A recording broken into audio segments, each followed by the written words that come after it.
Hi, and welcome to the 10 square metre workshop. Tell me, what do you think is the worst workshop accessory? For me it's quite clear. It's the crown guard on a table saw. This item has two jobs to do.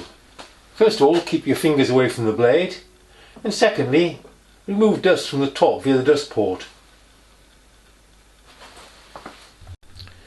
It does a pretty good job of the first, except of course when you're not cutting all the way through the wood, or when you're using a sled or other such accessory. You not only have to remove the guard, you also have to remove the riving knife, or at least exchange it, because of course that gets in the way. The second job, extracting dust, they're pretty poor at, because there's huge gaps around it, which lets air in rather than sucking dust. Here's an example of the worst kind. The dust collection is right from the rear, and it is just a shell. No dust guidance at all. The DeWalt one is actually better than most. It has internal barriers to try and shape the dust collection from the front and from the rear, not the middle. I shall solve the first part of this problem by not mounting it on the riving knife, but from the edge of the table, which of course is practice for large table saws. As usual, I will be building this with parts from my scrap box. Some angle iron, a bit of plate, and a bit of square section steel tubing, along with this piece of tubing rescued from an old electric bed. First I need to make a bracket to hold the arm. Drawings? I don't do drawings. I make things fit each other. First job is to cut the parts roughly to size. I won't cut the tubing to length yet, that can come much later. The two angle pieces allow the tube to slide through it, but they're too large at the moment, so I need to file them down to size. First I file the top joining edges until it's a snug fit widthwise. I then do the same thing on the other edge to get the height right. Finally I chamfer the top mating edges and it's ready for welding. Here are the two halves of the angle iron, clamped together ready for tack welding. I'm using a sliver of brass to protect the tube from getting caught. Here is the bracket after welding, and here after it's been ground back. And no, you still aren't going to see me weld. I'm getting better, but not much. It's now a sliding fit on the tube. Quite a good tight fit. I can now weld the bracket to the base plate. After welding up, I spent a bit of time with a grinding wheel, not a grinding disc, tidying up my rough welding. And I ended up with this bracket. As well as welding the front to the back, I put on a pad to take the mounting screw and put an angle plate on the back. This will give greater support when I mount it against the edge of the table. I then used this finger sander until I got a smooth movement on the square section tubing. It's a good friction fit. After drilling the mounting holes, I gave it a coat of my favourite hammerite green. This stops it from rusting and covers a multitude of sins. Well, a multitude of iffy welding anyway. When I place the bar along the table, this feature is almost perfectly placed for the saw cut. Sometimes you think things are just meant to be. Never ignore serendipity. The tube already has a bracket on the end of it, but it needs tidying up. I can also cut off everything past that handy bracket, like so. I can now bolt the bracket to the top of the square tube. Firstly, a hole tapped 6mm in the top, with a square tube drilled through for the bolt. This allows the other hole to be positioned.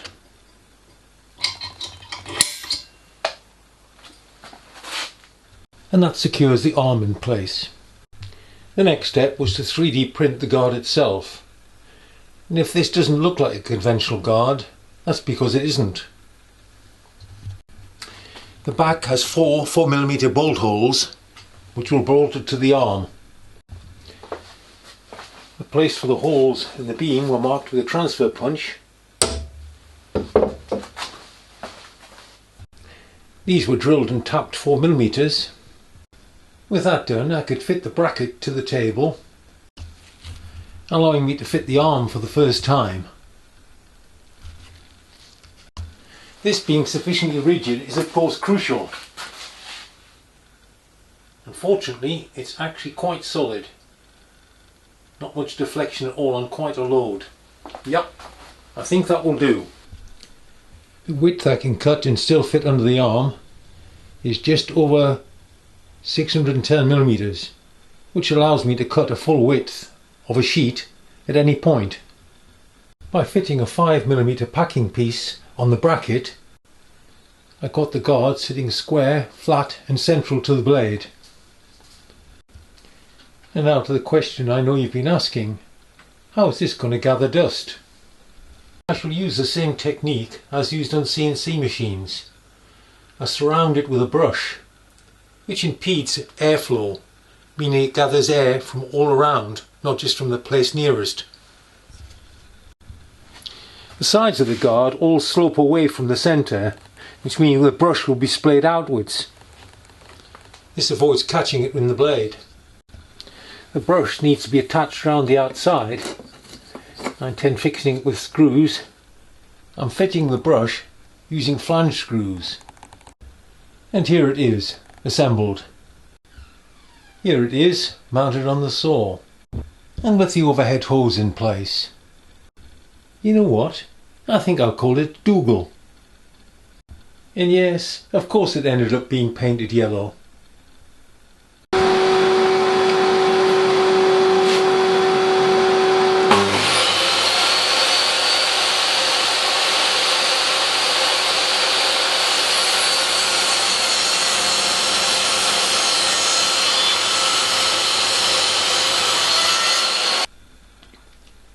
As you can see, there's quite a few particles on top of the table.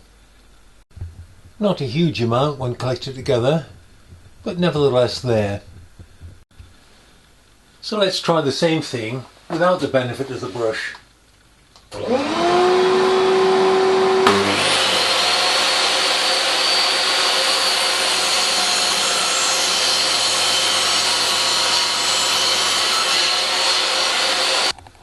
Virtually nothing.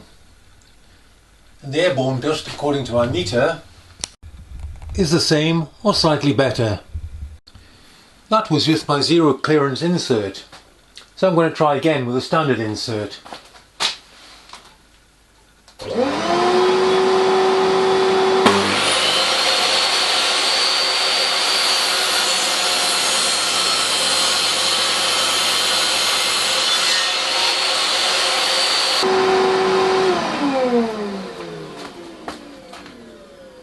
Still virtually nothing. So the brush system actually causes more dust and doesn't help with airborne dust either. I can only surmise that the pressure from the top is opposing the vacuum underneath and stopping the system from pulling it down. At least that's the case in my saw. Oh well, I do these things so you don't have to. But this doesn't mean that it's not useful as a blade guard. I shall just need to remove the brush. And so here is the new version. Why so slim? Well, you never need more than the depth of the tooth above the workpiece, so there's no need for the guard to be any deeper than that, especially if you're not collecting dust from it. And as I've discovered, that's counterproductive on my table.